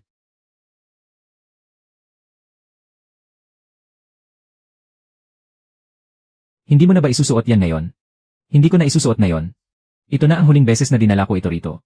Ito ang kinuha ni Zhao Dezhu. Pero kalaunan ay ginawa ko itong sarili kong pag-ari. Mula ngayon, hindi ko na kailangang isuot ito para may patunayan pa. Paano naman ito, kailangan pa bang isuot? Iyan, hindi mo pwedeng tanggalin kahit isang araw. Saan nang gagaling ang lakas ng loob mong pagbawalan ako? Mula sa lakas ng loob ng isang nakaligtas sa minahan. Kinghe, sa tingin mo, ano kayang hitsura nito sa susunod na taon? Ano kayang magiging hitsura ng lugar na ito sa ibaba? Mas malaking pabrika, mas malawak na daan. At mas mamumula ang mga dahon ng puno sa bundok. Ikaw naman. Nandito pa rin ako. Ikaw. Nandito rin ako. Kingi. Ang pinakamagandang nangyari sa buhay ko ay ang manatili ka sa aking tabi. Paano mo na lamang yan ang sasabihin ko? Dahil alam ko ang lahat ng nasa isip mo. Ang ilang tao ay muling nabubuhay para magbayad ng utang. Pero ako, muling nabuhay para mahanap ka. At makasama ka sa pagtahak sa landas ng kaligayahan.